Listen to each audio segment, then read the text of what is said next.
deadly accuracy, the final dart pierces the monkey's heart, and soon its struggles cease.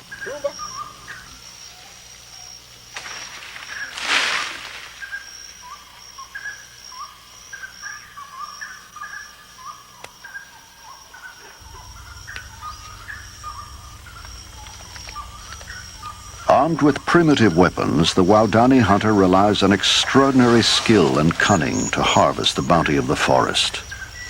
His knowledge of the jungle and its creatures is legendary.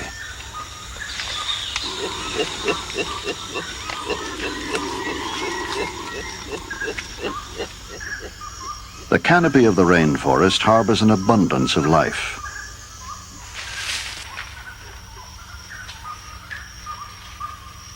The squirrel monkey enjoys a succulent leaf, while the marmoset attentively grooms its mate. And a scarlet macaw feeds on berries. Virtually hidden from the hunter in this self-contained world of interlocking foliage, these tree-dwelling creatures are the constant prey of the Waodani, the nomads of the rainforest.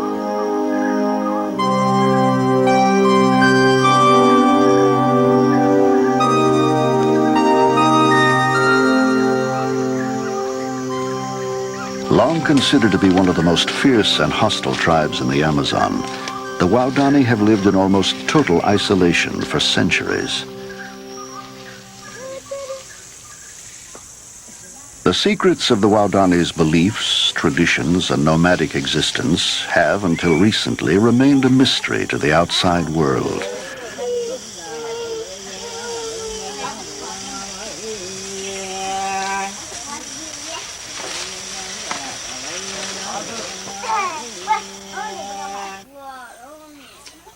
The Waodani are an ancient tribe, having no form of writing nor any clearly defined history.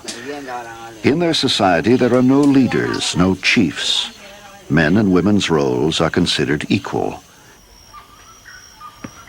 And yet, as their Stone Age lifestyle is being revealed to us for the first time, we are discovering that their lives are filled with paradox.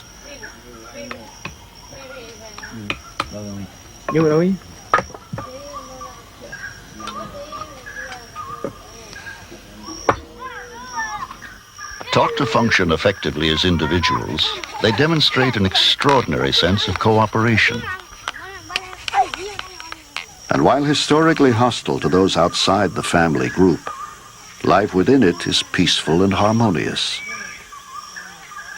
Children are gently accorded the same freedoms as adults and are encouraged to participate in the important rituals of the tribe.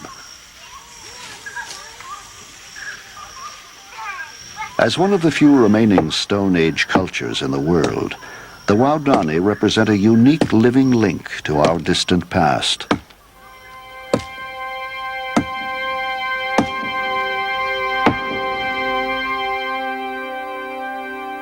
Covering much of the South American continent, the Amazon basin contains the largest rainforest in the world, blanketing over 2 million square miles. In Ecuador, near the headwaters of the Amazon, the small Waodani tribe can be found. Their traditional territory, covering more than 8,000 square miles, is bordered in the north by the Napo River and in the south by the Curaray.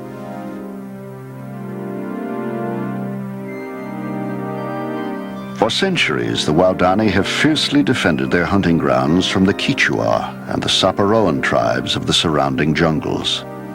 And they were hostile to any attempts at intrusion from the outside world. They were referred to by all who knew them as Aucas, or savages.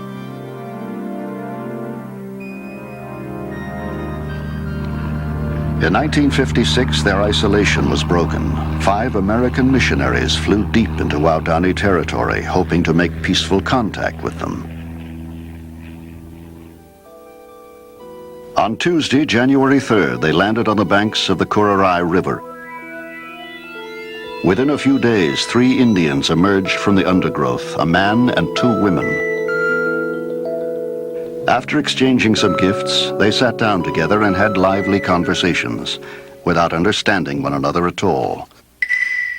The encounter, which appeared friendly at first, suddenly ended in tragedy. All 5 missionaries were brutally slain by Auca spears.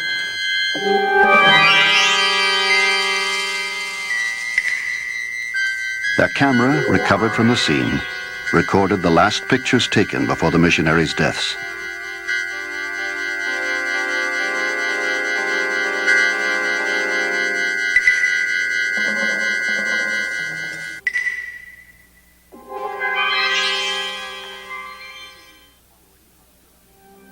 In the years following, hostilities slowly waned. 2 Waodani women were taken in by missionaries who learned from them elements of their unique language. Tenuous friendships were formed and trade goods exchanged. Waodani fears and suspicions gradually disappeared.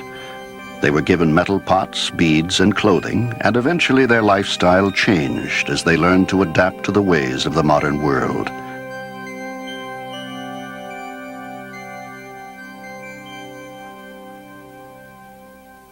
By the late 1960s, most of the 500 Waodani were moved to a small tribal settlement in the jungle, established for them by the government as a protectorate. But in the remote jungles to the east are to be found the widely scattered villages of a few families who continue to live their lives as nomadic hunter-gardeners. Yet even their isolation is coming to an end. Road builders have come within 50 miles of their homes. Commercial hunters are depleting the game. Oil workers are invading their jungles, and casual tourists with the common cold often bring pneumonia and death. Explorer Grant Berman, realizing that the Waodani Stone Age lifestyle would soon vanish, organized and led an expedition to film their ancient culture before it disappeared. Dr. Robert Carneiro, a renowned authority on Amazonia, collaborated with the expedition in the collection of artifacts and film for the American Museum of Natural History. Dr. James Yost, anthropologist from the Summer Institute of Linguistics, has lived with his family amongst the Waodani for the last 10 years. As the world's foremost authority on their culture, he guided the expedition into the remote jungles, where the isolated groups can still be found. Flying over the vast, unbroken rainforest beyond the foothills of the Andes, the expedition searched for signs of the widely scattered Waodani settlements. Finally, they spotted a tiny clearing, a small jungle garden, the temporary village of Awancado, where one nomadic family lives in a single thatched hut.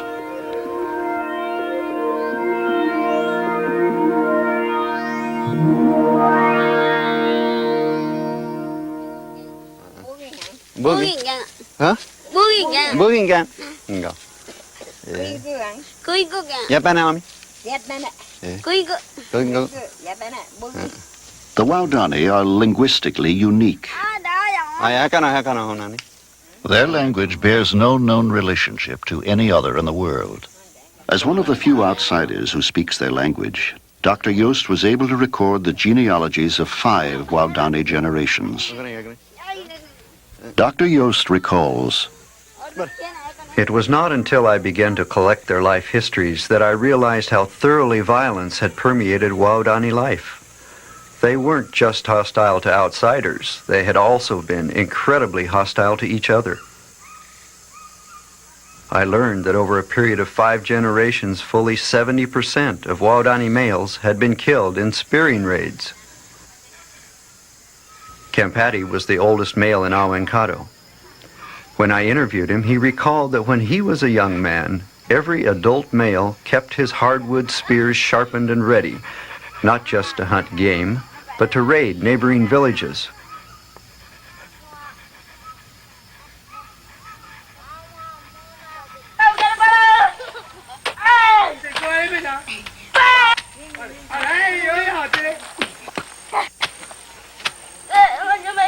At an early age, boys were encouraged to be aggressive and to play spearing games with termite nests. Enacting family feuds, They impaled imaginary enemies targeted for revenge. When the boys grew up, deadly skill with spears would become a chief asset of Waodani manhood.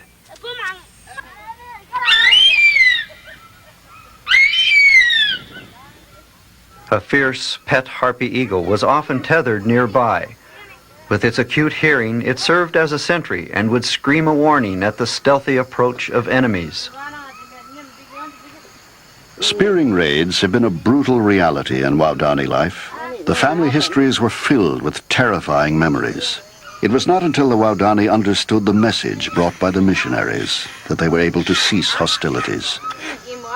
Sporadic contact with those living in the protectorate convinced the Waodani still scattered throughout the jungle that indeed the reign of terror had ended.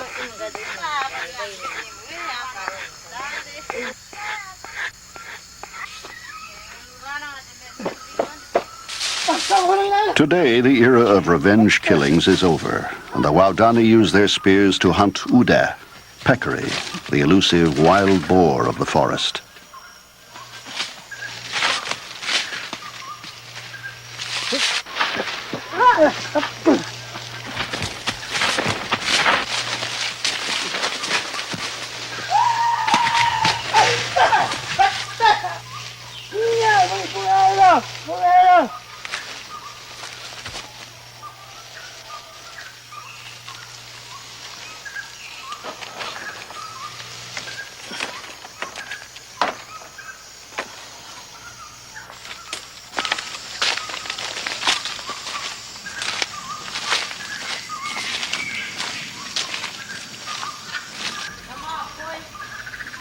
Nyama's success in the forest today has brought in 60 pounds of meat, and it will be shared equally tonight by everyone in the village.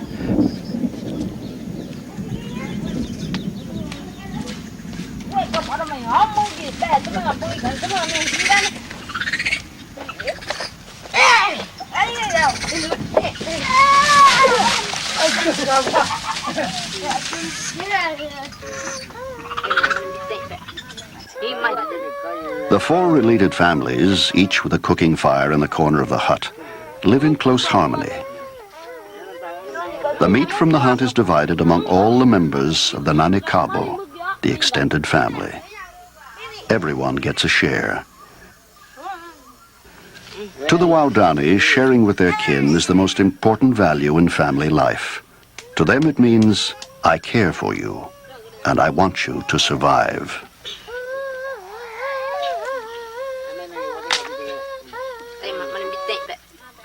Waodani men enjoy no special status in the family. There is no family hierarchy.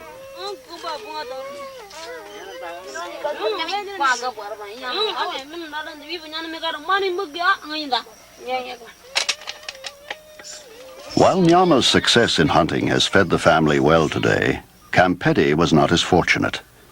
He captivates the family with a story.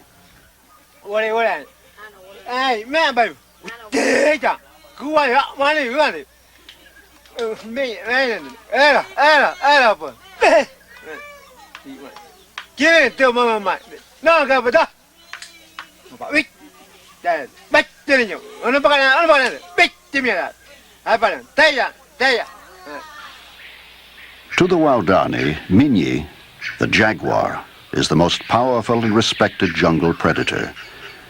But to Kampedi, it is also a mysterious spiritual force, Bagai, the haunting embodiment of a dead ancestor.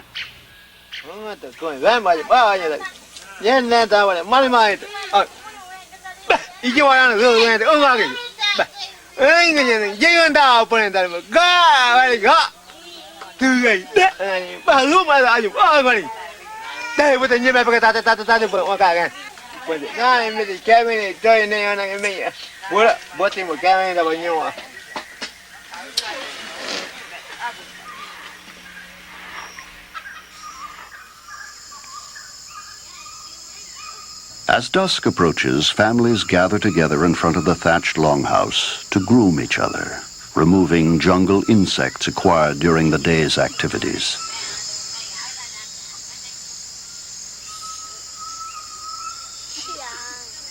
A simple necessity of jungle living becomes for the Waodani a warm and welcome family ritual, symbolizing mutual dependence and anticipated with pleasure by all at the end of each day.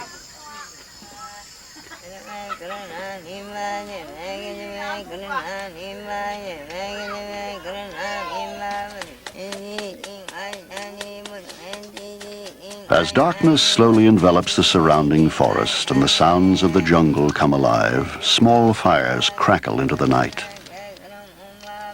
Weka reflects on the adventures of her day, while Minyemu repeats an ancient chant.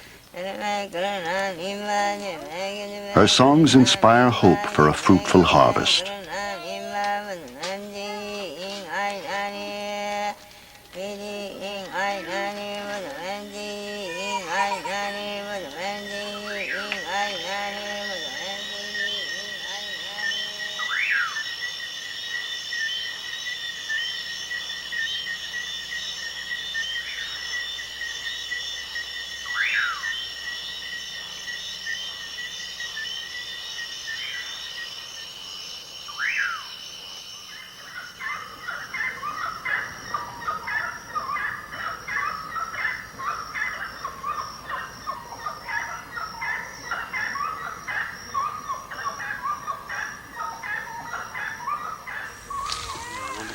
As they grow up, young children have few responsibilities, but if they own a pet, they are expected to care for it.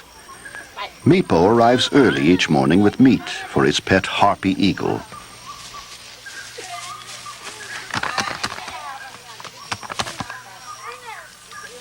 The voracious harpy keeps Mipo busy. It is he who must hunt for the eagle's food.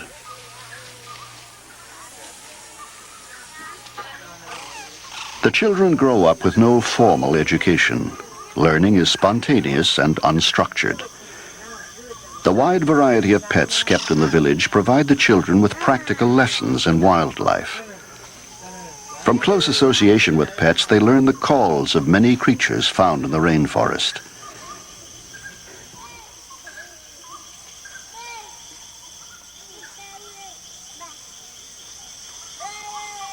The children's senses will become so acute that eventually they will be able to detect some species from the smell of urine dripping on the leaves up to 40 feet away in the jungle.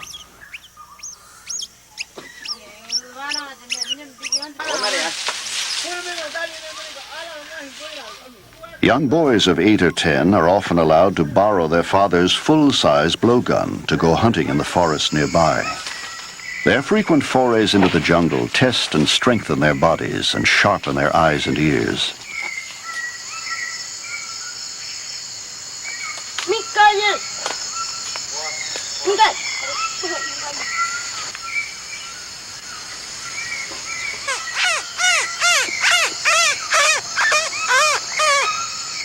Mipo imitates an ant wren with the hope of luring it close enough for a shot.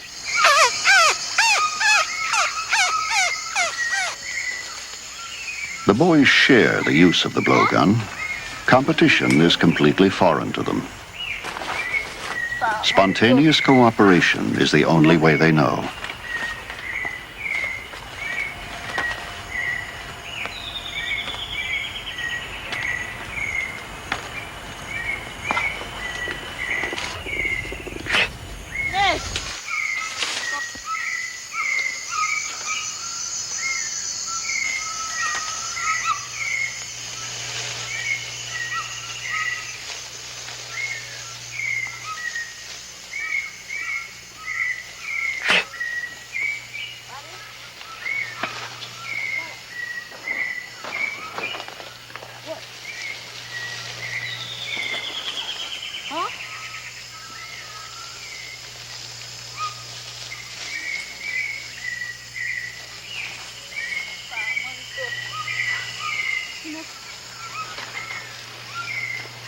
For Awa and Mipo, hunting is a joyful preparation for the serious responsibilities of manhood.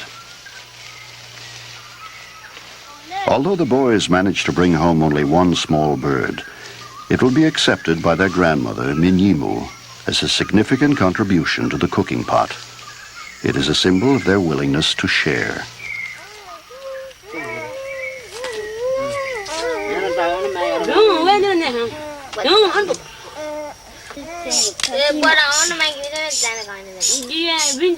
The woman's role in Waodani life, though different from the man's, is accorded equal status. The growing, gathering, and preparation of jungle crops is considered as important as bringing meat home from the hunt. Girls learn their role in family life by example from their mothers.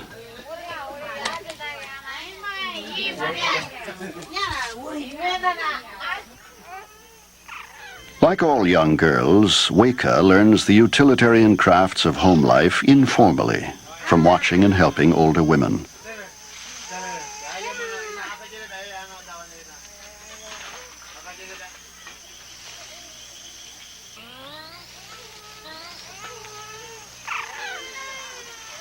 As her aunt, Awame, assists, she practices weaving a string bag. All Waodani life revolves around such kinship interdependence.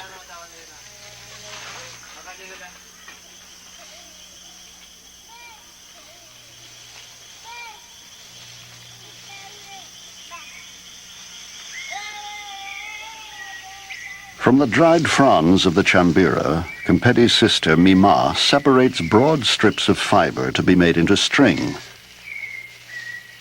The fibers are rolled and twisted into cord.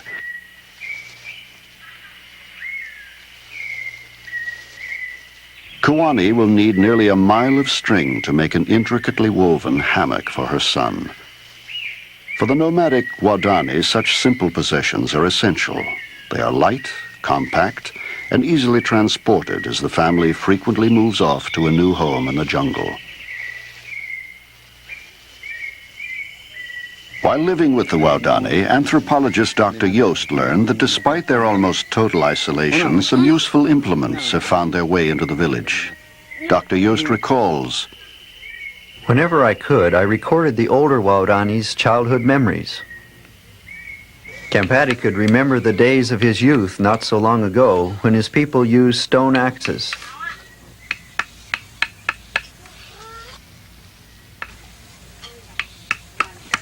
He showed me how he and his father used the sharpened bone of a peccary to gouge out a handle for a stone axe.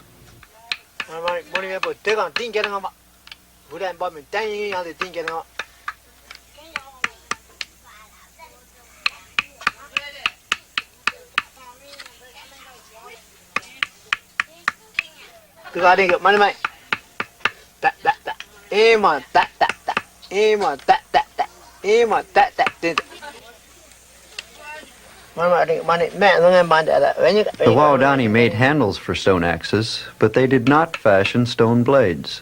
These they found on the jungle floor, left behind by other cultures. When they found stone axes in the jungle, the Waodani did not even associate them with man, but believed them to have been made by Wangongi, the creator.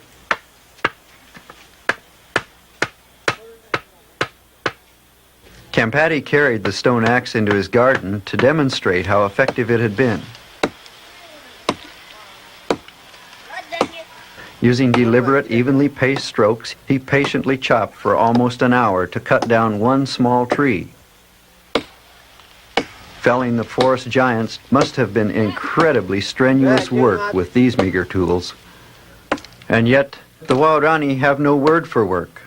To Kempeti, it is just hawengi, hawengi, hawengi, chopping, chopping, chopping.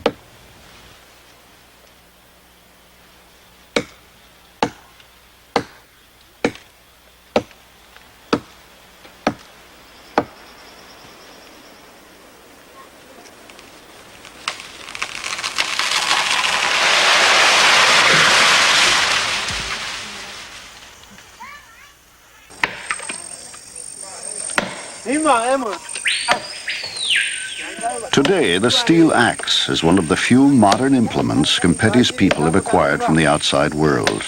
And like a magnet, it is pulling them into the modern age.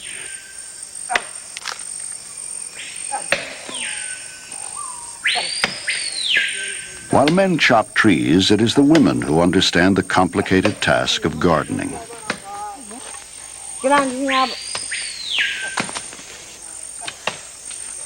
To plant, cultivate, and harvest the riches of the forest floor is considered an art.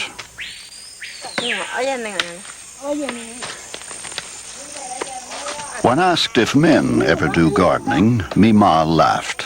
Men? They could never do it right. They'd ruin it. They only know how to chop. Awengi, awengi, awengi.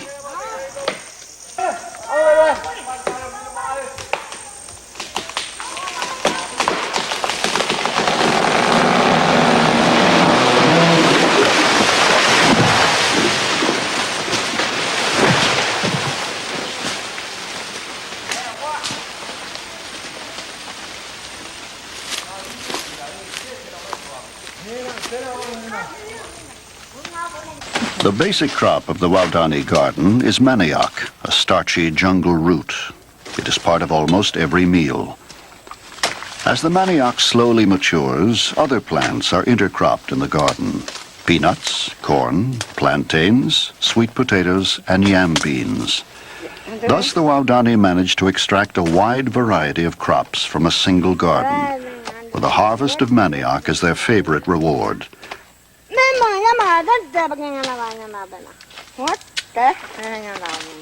Manioc does not grow from seed.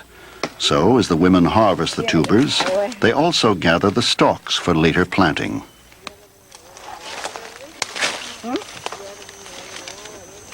But the rainforest grows on a thin layer of impoverished soil. Since most of the nutrients are held in the living vegetation, the soil will support only a few harvests.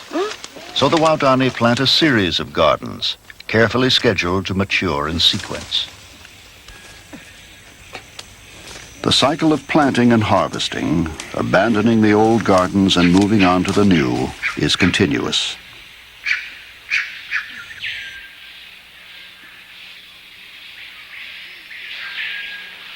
At Duitumi, a day's journey from Awankado, Kempeti's family are planting the garden of their future jungle home.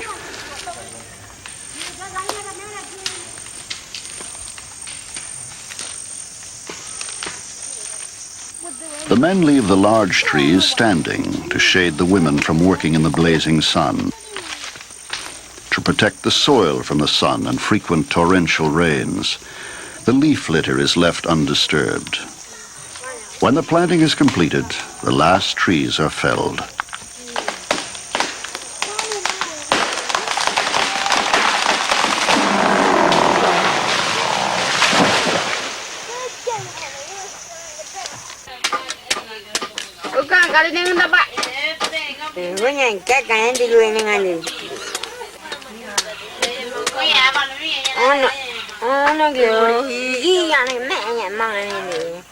The garden crops, like meat from the hunt, may be shared by the Waodani, but the women of each family prepare meals separately at their individual cooking fires.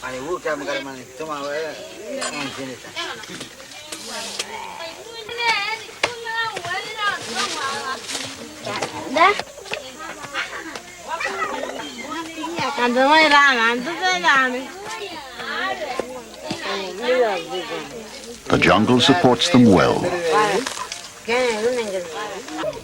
The fruit of the chonta palm is one of the most prized delicacies of Waodani diet.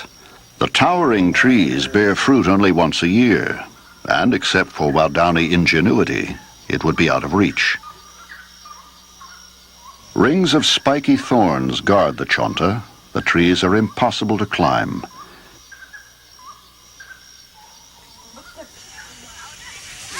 In order to get at the fruit, Titikawa makes a climbing ring from twisted jungle vines and uses it as a brace to ascend a smooth bark cecropia tree growing amidst the thorny chonta. The conveniently located climbing tree did not grow beside the fruiting palms by chance. It was planted there by Titikawa years before.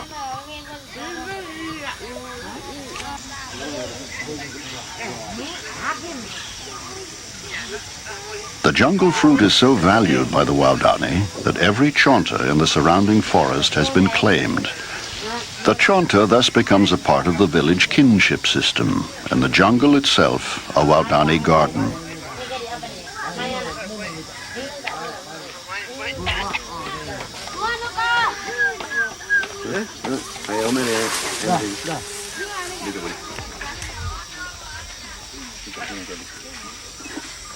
As he gathers fruit from his chonta palm, Titikawa proudly claims ownership.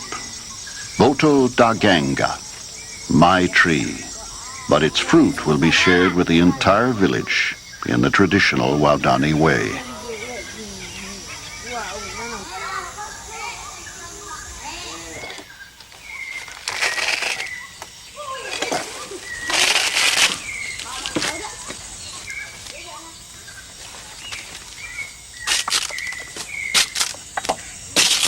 The wood of the chonta palm, as well as its fruit, plays a central role in Waodani life. The hard trunk is used to make the hunter's most prized possession, his blowgun. Competi starts by splitting off two matching sections of chonta palm. There are no specialists in Waodani society. Each individual is expected to make his own hunting weapons. When the tribe relied on stone implements, making a blowgun took more than 2 months to complete. Now, with metal blades, it takes only 2 weeks. Competi shaves one side of each section flat to form a bonding surface.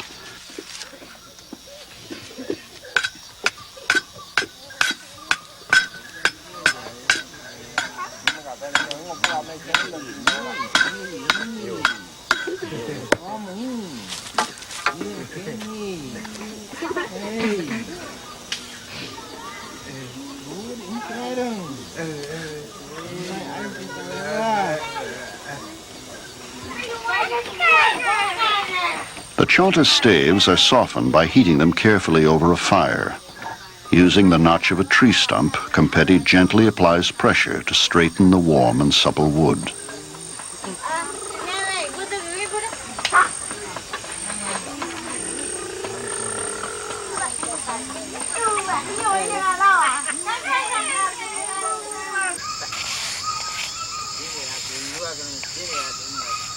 Darts for blowgun hunting are shaved needle-sharp from the stems of chambira palm. Dozens of darts might be expended in a single hunt, so the men of the village spend much of their spare time shaving the slim projectiles.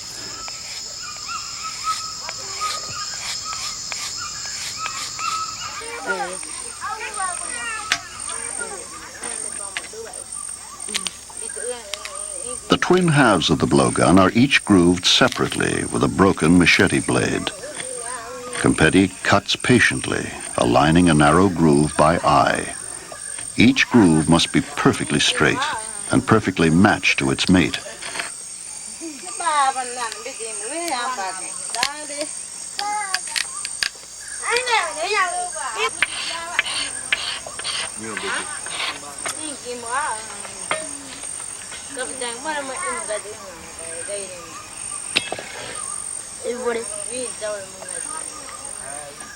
Watching his grandfather make a new blowgun is part of Mipu's education. By the time he is 14, he will know how to make his own. A long strip of bark is peeled from a length of jungle vine in order to tightly wrap the finished halves together. After beeswax has been applied to form an airtight seal, the entire length of the blowgun is securely wrapped.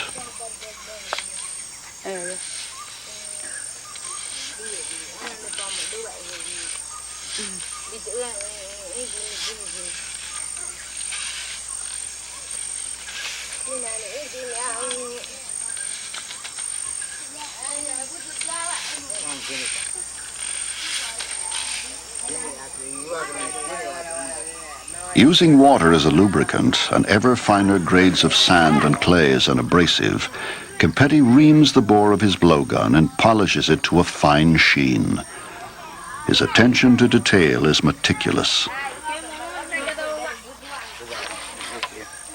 After a full week of polishing, the bore will be as smooth as that of a fine shotgun.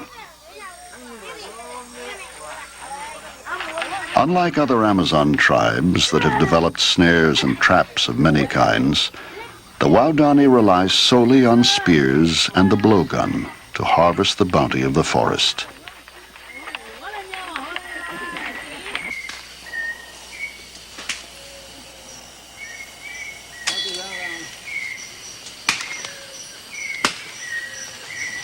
off in the shadowy rainforest, Awa climbs a liana to collect the raw materials needed to make curare poison.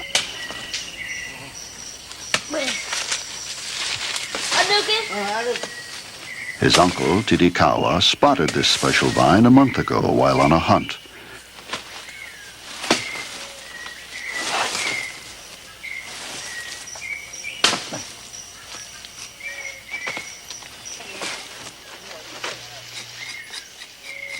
The acrid resins in the shavings are the only active ingredients in curare.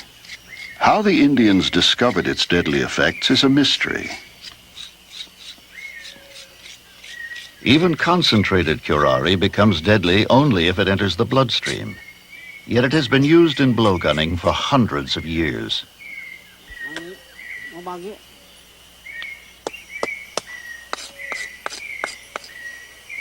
Titikawa says the Waodani have used it, kui, forever.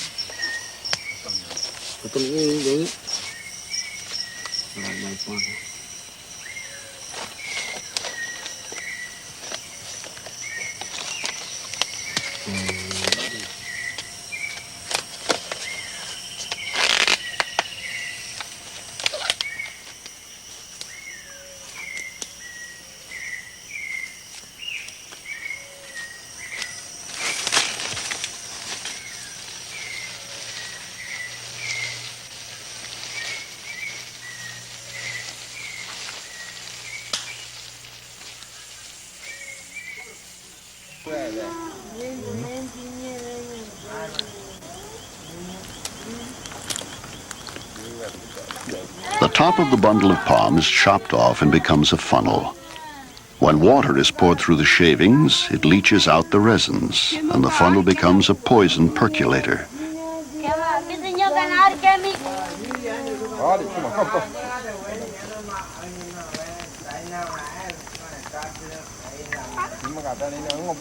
Without this poison for the darts, the blowgun would be rendered ineffective.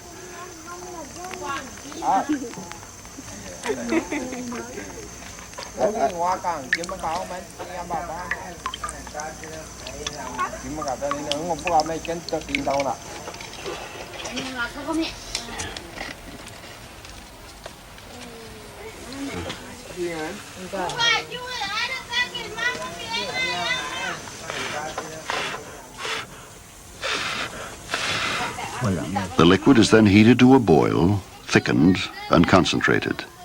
The sticky black lacquer is spread on a fragile clay pot that has been used to cook monkey meat. The Waodani believe that darts treated in this way will better seek out their prey.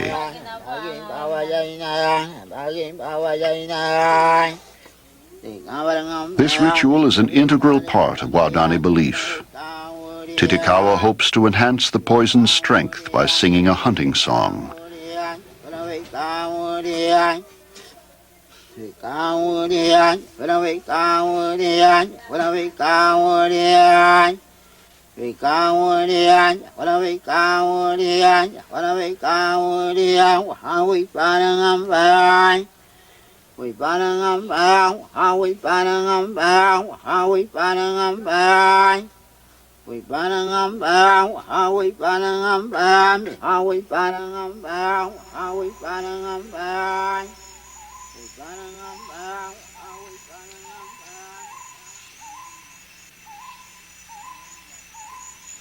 In the early light of day, predators scour the forest for food. A harpy eagle, clutching a woolly monkey in its talons, skims over the towering trees of the rainforest as it wings its way back to its nest.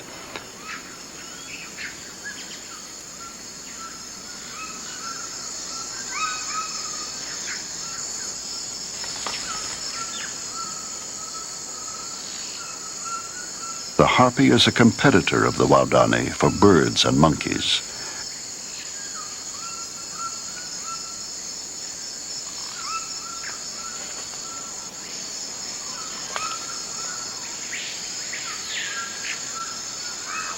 Like the Waodani, a harpy requires vast hunting grounds to survive.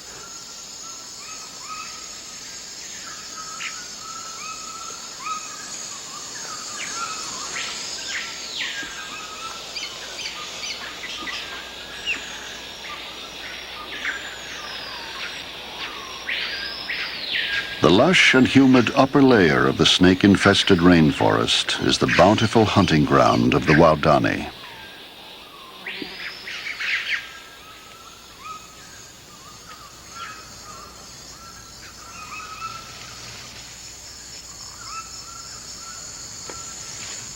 Far from the village, Kempeti stalks silently through the dense undergrowth, peering into the canopy far above in search of monkeys. Although the jungle abounds with creatures, they are almost always hidden from view.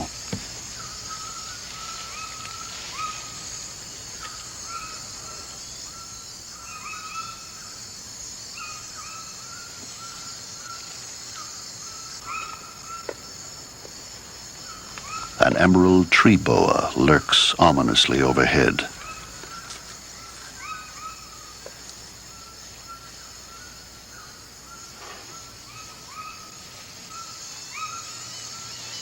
His blowgun at the ready, Kempeti pauses to imitate a bird.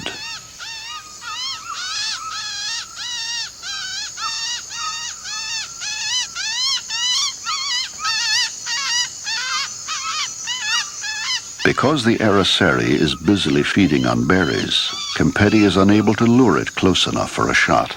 So he moves on silently, deeper into the jungle.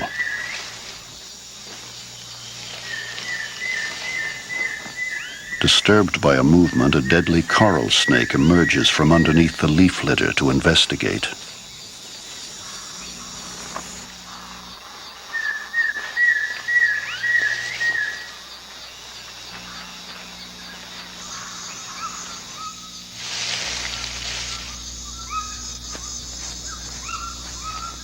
As Kempeti proceeds deeper into the forest, he stops intermittently to call in howler monkeys.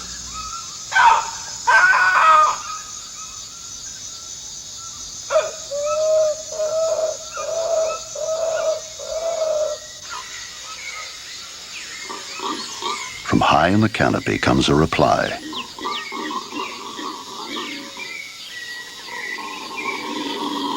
On today's hunt, Kempeti's 7-year-old grandson Awa has come along to help.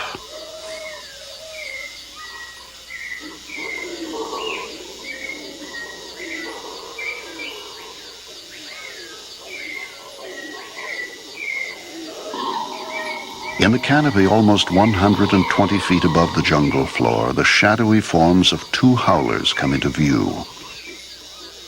Kempeti prepares a poisoned dart and notches it with the razor-sharp teeth of a piranha jaw.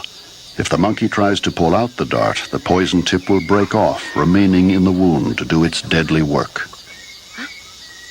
Kempeti must act quickly or the monkey will flee.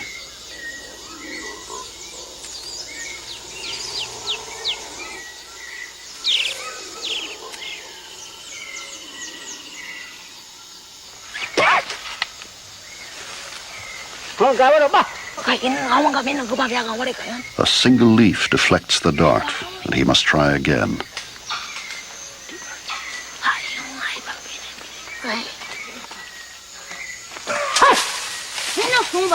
A hit. But one dart is not enough for a 20-pound howler.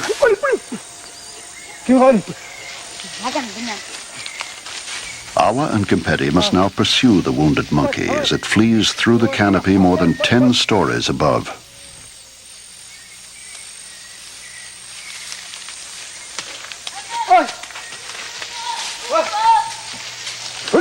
The pursuit will take them over a distance of several miles, and in the ensuing 3-hour chase, Kempeti will expend almost 30 darts.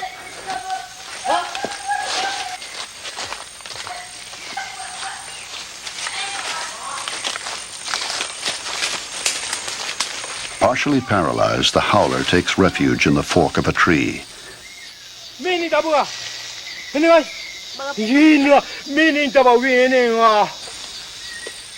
In this crucial phase of the hunt, Awa learns to provide essential help.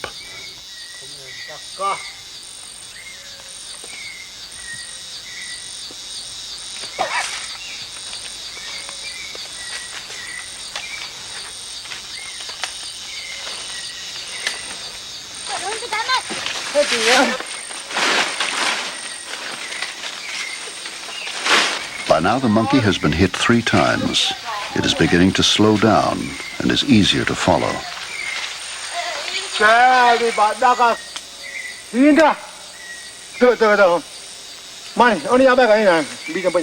Trying to get a final shot, Campeti attempts to scare the monkey into view.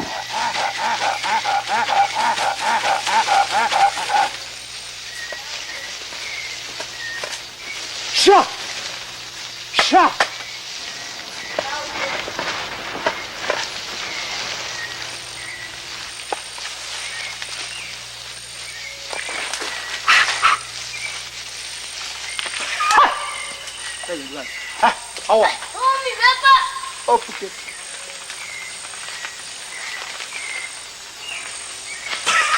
Two more shots and a final hit.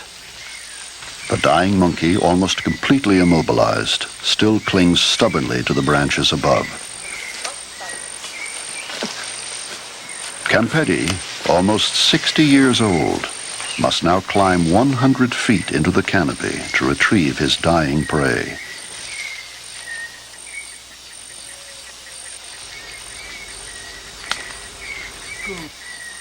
Leaving the relative safety of the jungle floor, he enters the monkey's own environment to try to bring it down. Hey!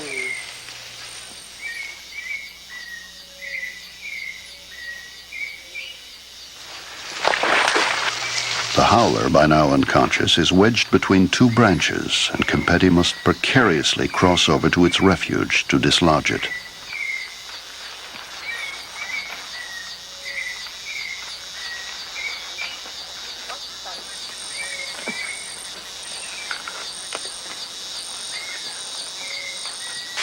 Hey!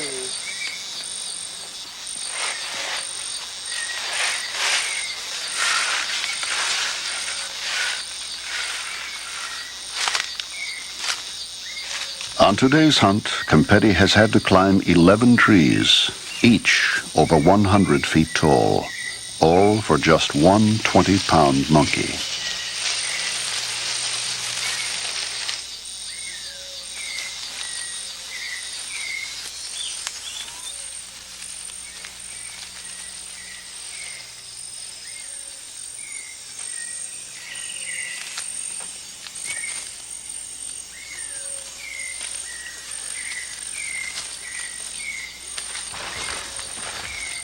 Before starting the long journey home, Campeti takes a dart from his quiver and silently marks the trail. Perhaps another hunter who passes here will be as lucky as he.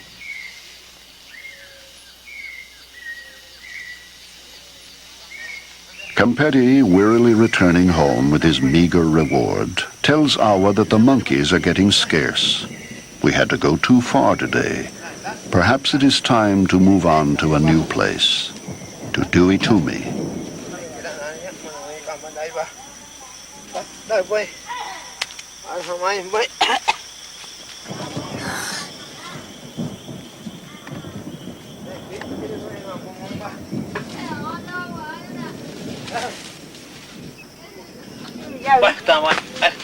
Campeti's monkey will be cooked and shared by all members of the household.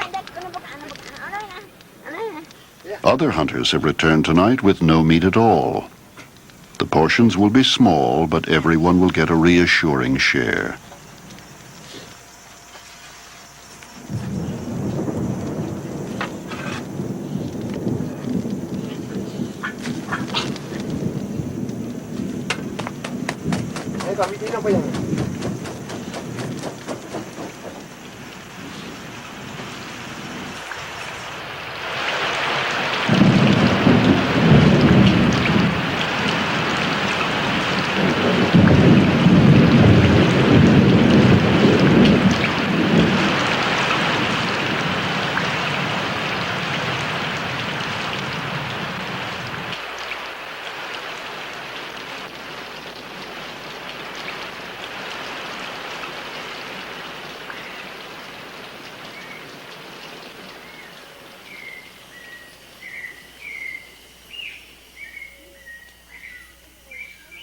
The game is becoming scarce, and the soil of the village gardens has been flooded by torrential rains. It is time to gather in the final harvest and to leave, to seek the abundance of the forest elsewhere.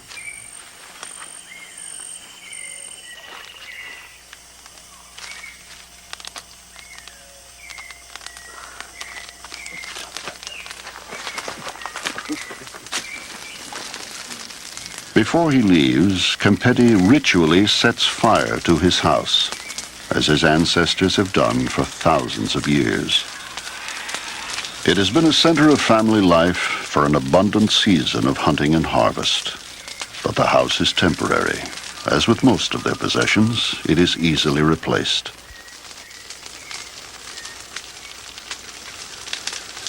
Kempedi's family have already begun their journey to Duitumi, where they will build anew.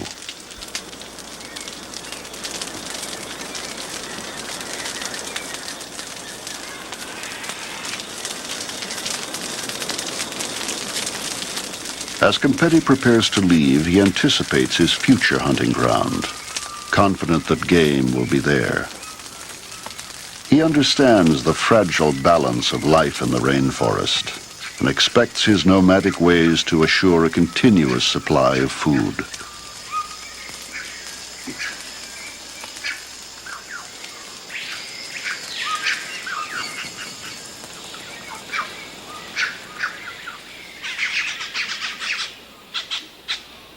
The rainforest is the Waodani's home, upon which their very lives depend.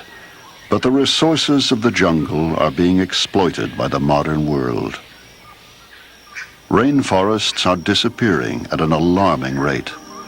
By the time Kempedi's family completes the day's journey to their new jungle home, some 10,000 acres of Amazon rainforest will have been destroyed. As the towering giants fall, the game will disappear, and Kempedi's world will be in peril. Unless we can reverse this destruction, the traditional Waodani way of life will be extinguished forever, and the rainforests will echo with silence.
home with his meager reward, tells Awa that the monkeys are getting scarce.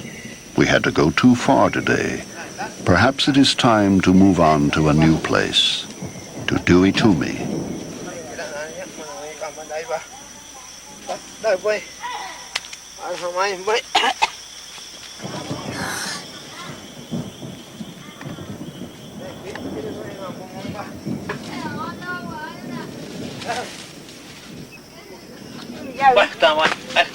Kempeti's monkey will be cooked and shared by all members of the household. Other hunters have returned tonight with no meat at all. The portions will be small, but everyone will get a reassuring share.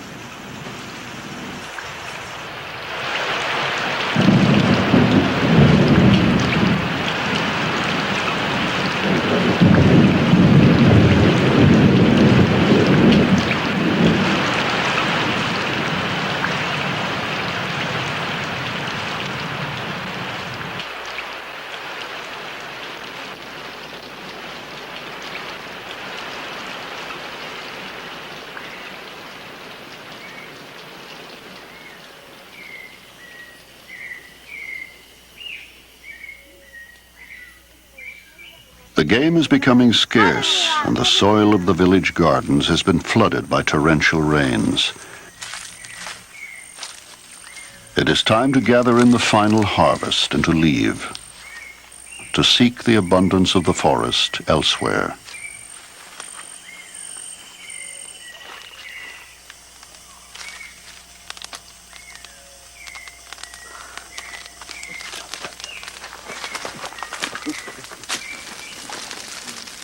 Before he leaves, Kempeti ritually sets fire to his house, as his ancestors have done for thousands of years.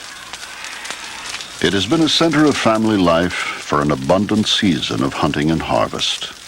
But the house is temporary. As with most of their possessions, it is easily replaced.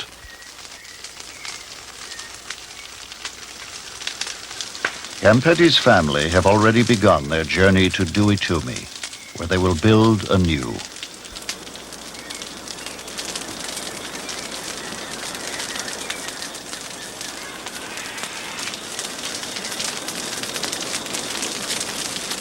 As Kempeti prepares to leave, he anticipates his future hunting ground, confident that game will be there. He understands the fragile balance of life in the rainforest and expects his nomadic ways to assure a continuous supply of food.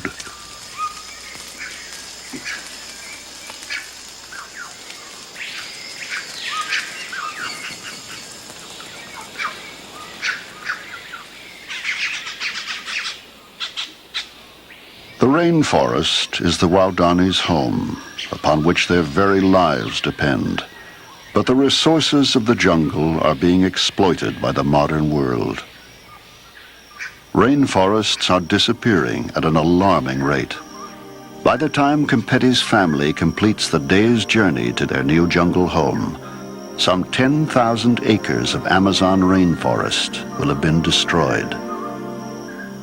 As the towering giants fall, the game will disappear, and Kempeti's world will be in peril. Unless we can reverse this destruction, the traditional Waodani way of life will be extinguished forever, and the rainforests will echo with silence.